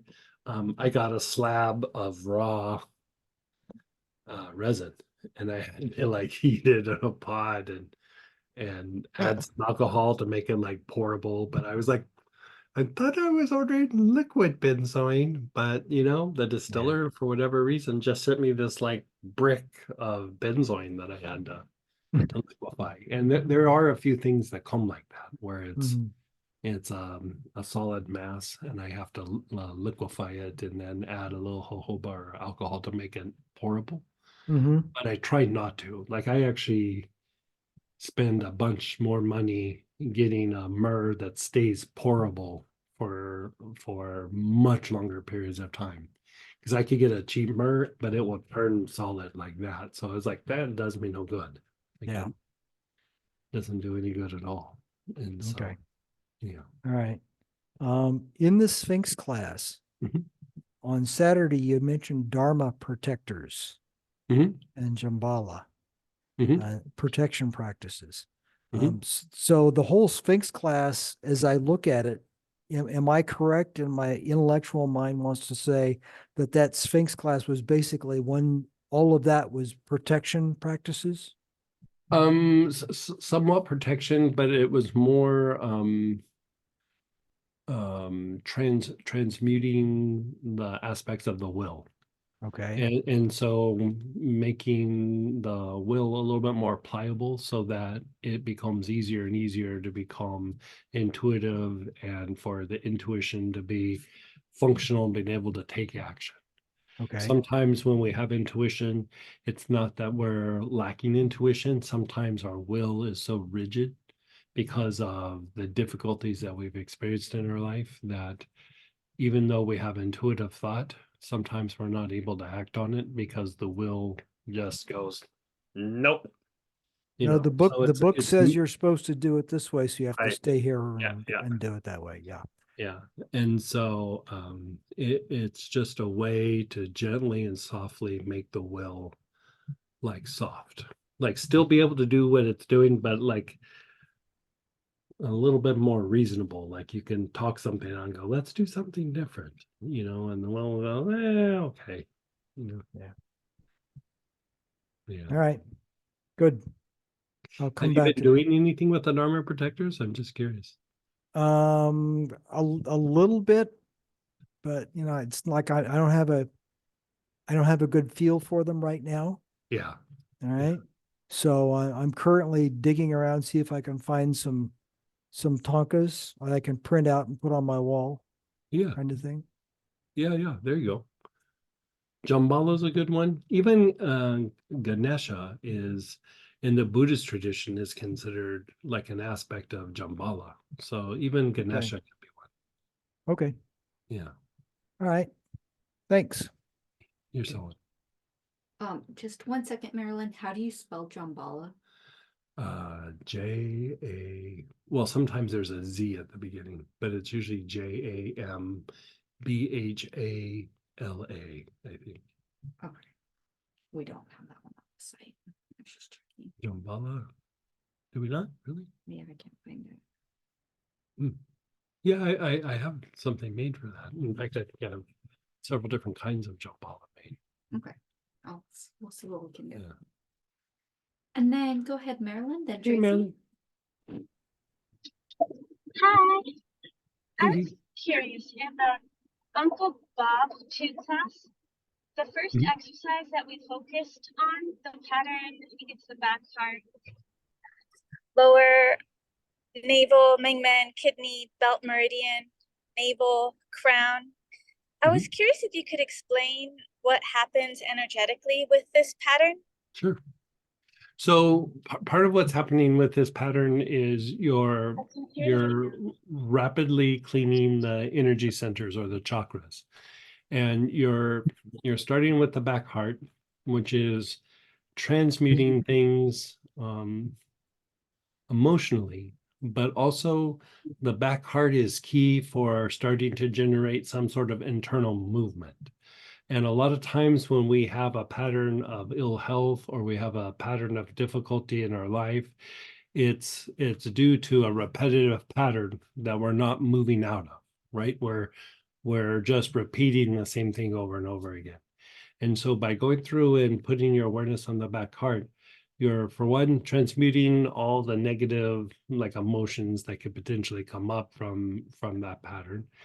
And anytime you activate the heart, especially the back heart, it makes the lower centers, especially the solar plex, release.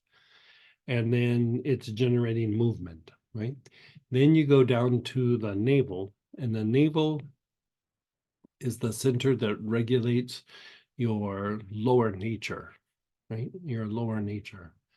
And so if your lower nature is going to handle a situation in a good way or a bad way is really dependent on the navel.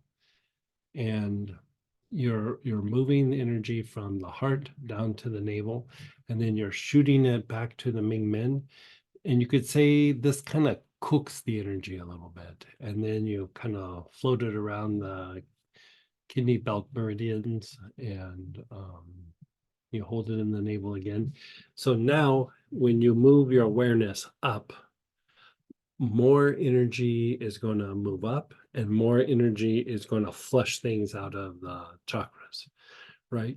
So when you do it without the aspect of shooting it to the Ming Men and then floating it around back to the navel, stuff comes out to be flushed out, but more of it comes out when the energy is more fluid, right? And that navel to the Ming Men back to the navel cooks it and makes it more fluid so that more comes out without as much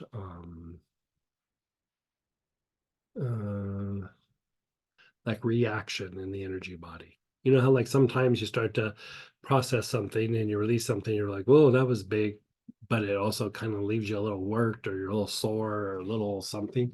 This makes it a lot more gentle.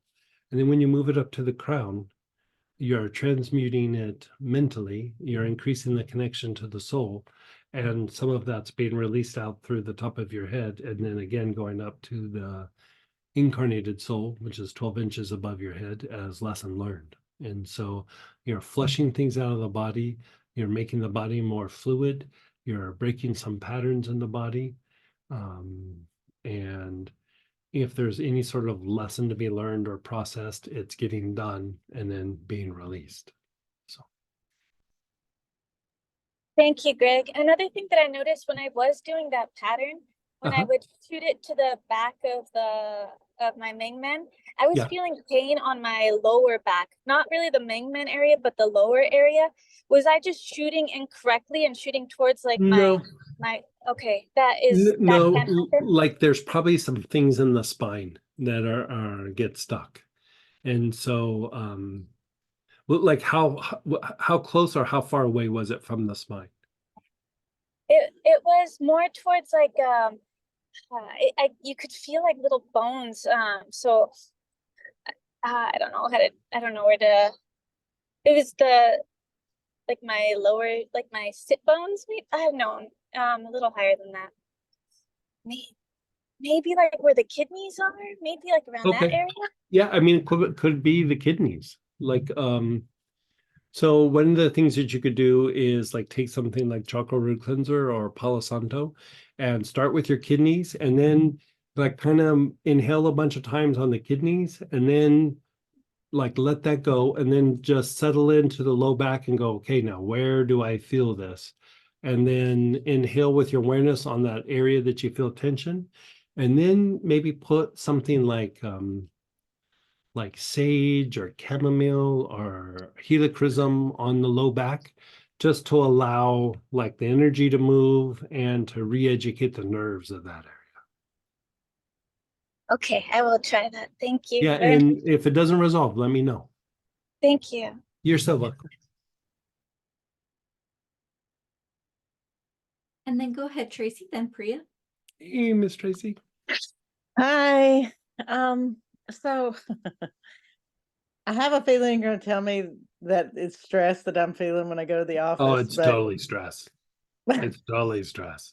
but I like don't even know what I'll, we're talking about, but that is so about stress. I mean, I felt better and I wasn't coughing, and I go to the office yesterday, and by the time I got home, I'm coughing like crazy. And then it's same thing today. I go in the office, I come back, I was fine. I come back and I'm just coughing. So is it something where I just need to Or it's clean cords. myself up, or do I It's need to clean the air cords. there? It's cords. It's Clean, coarse. clean cords. Like Okay. that bottle of etheric cords, it's in your pocket at all times and at work. Okay. Thank you. Thank you. I mean, here's the thing with I mean, you guys don't have a small company, but you don't have a big company, but you it's a good sized company, right? And so it yes, it could be employees, but it also could be customers. It also could be your competition. You never know. Okay. And so it's not always what the intellect will think it is. Like, the intellect is like, who around me is causing me to have this, even when we know that it's like, okay, it's an energetic cord. Well, your mind goes like, okay, who's causing me this pain, right? When it might be people you don't even know, you know. Okay. Okay. Thank you. Yeah. So my other And going to work, you're engaging that part of your energy body. And so at home, those cords might be dormant. And then you walk into the workplace and boom, they're active again. Yep. So Yeah. It's and maybe from time to time just hold the hands up and also clean the office. Like just chant Om or do the Om Mani Padme Hum or the great invocation. Do something like that just to clean up the. Did she get a cardiga? Do you have a cardiga? Cardiga. Like What it's is that? like a little blade, Yeah, I think I do. like this. You have like a little thing like this. Oh no, I don't. Okay. Um. I could get one if you have Yeah. one that. Let's maybe have like chop, like get it, and I'll show you how to use it. Okay. Where do they have it on the I'll star? Yeah. take care of you. Well, we have some nice ones that we got that for Astara, and they're new ones. They're not relics, but they're nice. They work really good. And somebody juiced them up. I don't know who that was, but somebody might have juiced them up. So I have one more question, and then I'll let you go. Are you here the second weekend of March or the third weekend of 16th March? and 16th and 17th. Okay. Okay. Thank you so much. Yeah. Will you be around then? I'm not sure. I may be I had to miss my retreat and postpone it, so I may be gone. Okay. Yeah. Thanks though. You're so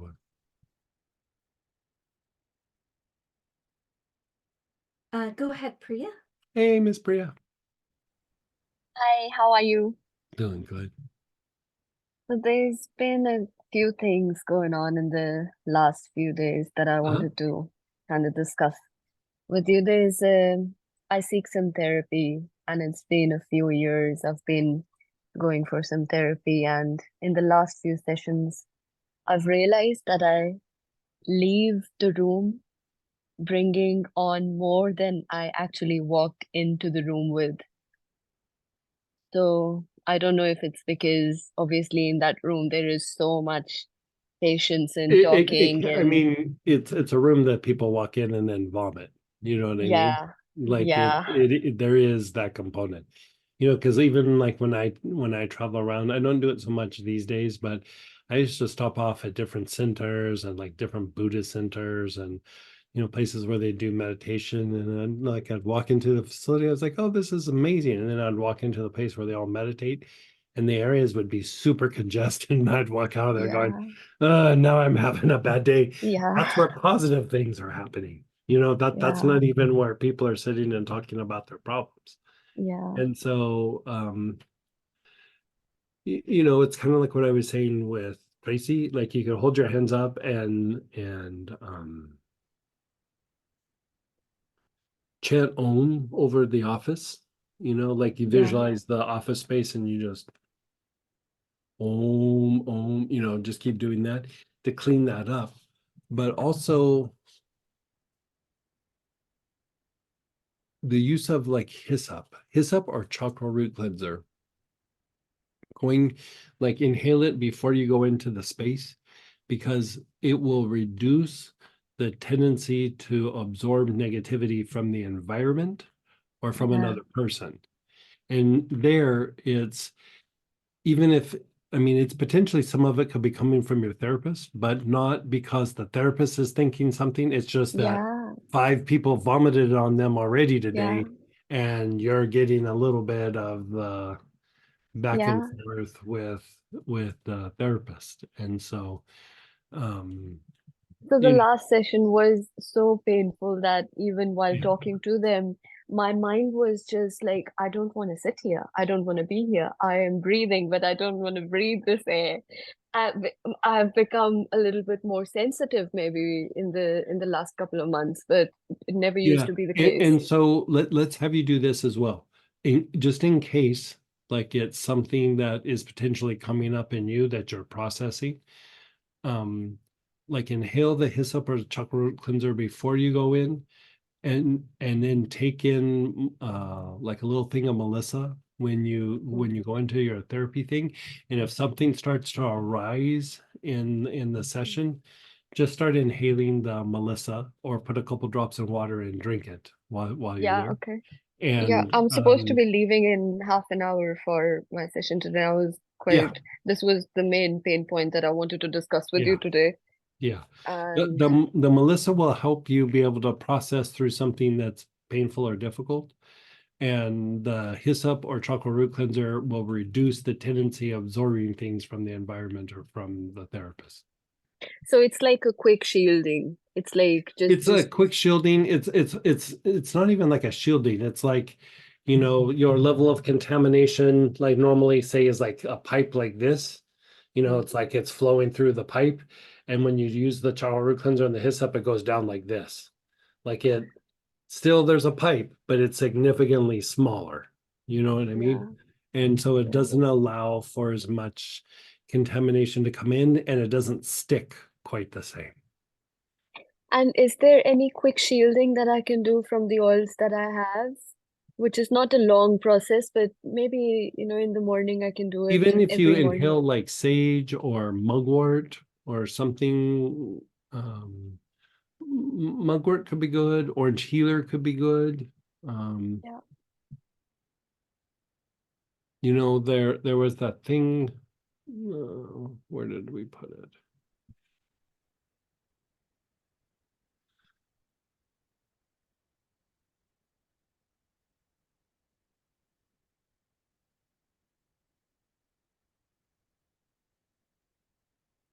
Like you could use Melissa is actually one for the physical shield, and do the 4 quadrants of the body. Yeah. Yeah. You but use Melissa for that. It will Yeah. have a shielding effect. Yeah. And Melissa really helped me yesterday. I was feeling very much agitated. It's been last few days. This was the second thing I wanted to bring up with you.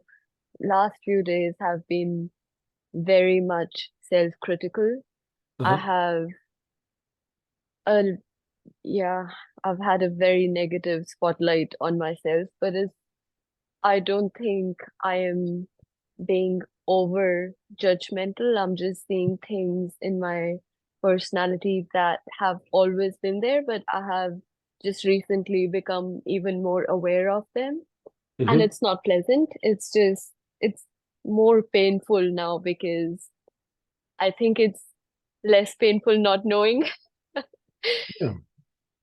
And it's very disturbing to know that yeah, these are the parts within that need more work done.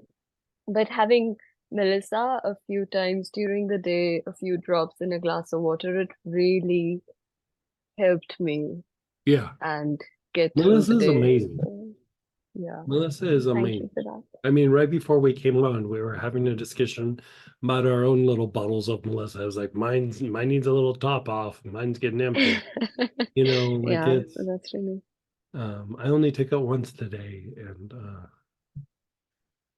the days that I don't take it, I can tell. Like the days that I yeah. take it twice in a day, oh, those are great days. Even if the day didn't play out very well, like I at the end of the day, I'm in a better place. Yeah. Noticing things like if I'm painting or if I'm reading, I'm Hmm. doing something, and within 15, 20 minutes, there's a tendency of getting up and finding a distraction, even if it's just a glass of water, making a cup of tea, but I don't need it. I don't Oh, want it. okay, so with that, in one of your class kits, do you have the blend threshold? I'll have to have a look. It Yeah, I may think have we're gonna been in check. the, We're gonna check for you, and it's also coming up in one of the classes. yeah, okay. I may have. But like I'll have, part of that issue right there is yeah. like because of the things that have happened to us in the past, we have a certain threshold, like when things are going to transcend or shift, be it for good or bad, right? The reaction to like when we hit that threshold is dependent on how we interact with it. We either kind of pierce through a veil or we spin out and kind of keep doing the same thing over and over again. And so that idea of utilizing the blend threshold or like single oils would be like ambret. Saffron works, but like saffron's really hard. Like I don't know that they're even gonna make it anymore. So when you work that, it changes, even the galbanum does this a bit. Like it changes the threshold so that you can more easily pierce through it. Because like even sometimes, like you said, you're sitting there and you're doing something where you're being creative, and then all of a sudden you're like, I gotta have distraction. Mm, You're tapping into intuition.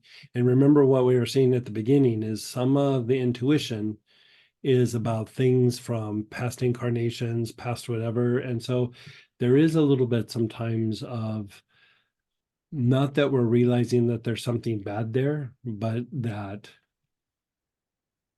that there's just something there. And out of protection, we try to like run away from it because like it's like me with politics. Like I avoid it like the plague, yet I'm attracted to it. You know what I mean? Like I gotta stay away because I was naughty. But what are they doing? Why would they do that? Like da da da da. Like like my brain starts going. mm, It's not even about the different philosophies. It's about strategy. Like for me, it's always about the strategy. I could care less about what they're talking about. It's like the plays that people are doing, right? And when you're being creative, you're tapping into intuition already, right? And so what happens sometimes is you keep going deeper and deeper into intuition, and you start hitting some of the patterns where you're like, this is causing me suffering, this is causing me whatever. It's not in your intellect, it's in the intuition. And so when you start getting to some of those deeper things, that's when you'll go, be it meditation, the creative process, healing, whatever. I need to like step away from that. I don't want to look what's in yeah, that behind that door. And so I yeah, would say work the threshold part, because most likely giving everything that you're talking about and how you're talking about it, you're piercing into something that's like better for you, and that you're stepping away first from something. But there's a part of you is like, but don't make that mistake again. yeah. The So threshold just blend, inhale. yeah, in just you just gotta inhale it. Yeah, yeah, just inhale it. And I can, like, the few minutes before I move, I know that that feeling is coming inside of, like, I can start Mhm. feeling the sensation before I have acted on it. I know that, okay, this is coming, and now I've become even more scared of it because I Mhm. know that I don't want to move. I am in a flow. I don't want to move, but So I can I sense have a it. question for you. So like in that time, like if you pay attention, it's not necessarily a visual, but you'll feel like a sensation. Does that feel like a line, like kind of goes through you, especially in your torso? Yeah. Okay. So you kind of want to put your attention on that line and your spine, and your line and your spine. And then eventually what happens is that line will kind of like align with the vertebrae, right? Okay. So if you think about like this, when they say something like that person was so upset they were beside themselves, Mm, that's what they're talking about. that line mm, that line is displaced from the spine. right? So you put your attention on it, and if you notice, like when you put your attention on it, that's that weird feeling, like that weird feeling, like, ugh, what about this? What about that? And what happens is it gets displaced and it kind of moves out and away. And you put your awareness on it, and then you put your awareness on the spine, awareness on it and the spine. And then pretty soon you'll notice it goes, and then you'll go, my anxiety's gone. Interesting. Like I'll give that a my go. whatever. Yeah. And you don't need to move anything. You just have to sit with it. You know how like we talk Mm. about sit with it in your body. Like how do I feel it in my body? Like what do I feel in my body? Part of what we're doing is we're trying to increase awareness of these different aspects. But eventually what happens is you become aware of this like kind of clairvoyantly, it looks like a little like dark line, but it's just associated with like lower energies moving up, let's say. Yeah. And you put your awareness on that, and as soon as you put your awareness on that, you're like, yeah, that's that feeling. That's exactly Yeah. what that feeling is. And you try to make sense out of the feeling, but it doesn't fit anything. It's just because there's that thing there. So you keep putting your awareness on it, and you'll notice that it just starts moving over, and then pretty soon that and the spine will go. And then it's good for a Yeah. while. It will get displaced again, right? But then you just do the same thing. Your awareness on it. As soon as that Yeah. happens, your intuition, dynamic activity, all those things get very like heightened, and you really don't think about like, oh, what about this? What about that? You just become like in the moment, and it will get displaced again. But the more you keep doing it, the more that it aligns. You know, even that alignment blend, that's kind of what it's about, is you're aligning those things so that everything just flows, Yeah. be it the creative process or whatever else has happened. Yeah. Because when it's displaced, I step into impulsivity to find Yes, peace again. it's displaced in probably 98% of the population. Like it's a hard thing to teach to do it. So like you can almost say like everybody's a bit displaced until you really spend time with your awareness on it, and then bringing it back to center. Yeah. And so yeah, let that be your practice for a little bit. I For find sure. that uh it reduces anxiety. One of the things that you might want to add to that is, do you have some form of cedar? No, but I can order Um, one. Cedar, do you have nerve help, mana? I have the nerve help, the ointment, not Yeah, the. let's just have you use that. Inhale from the bottle, like open up the ointment and inhale from the bottle, and then do the 4 quadrants as well. Yeah. That will also help with that alignment. No worries. Well, thank you. Thank you for all the Keep me information posted and on that. Yeah, keep me yeah, posted on that. definitely. Thank you. You're so welcome. And then a question, how do we cultivate moderation and non-excessiveness to reduce impulse? The way to do that is to do it excessively. Like you excessively cultivate moderation and non-excessiveness. He's a master of this. You're right, right. It's always about trying to just do the middle road or the middle path. And so moderation and non-excessiveness is about trying to reduce the potential for extremes. So, you know,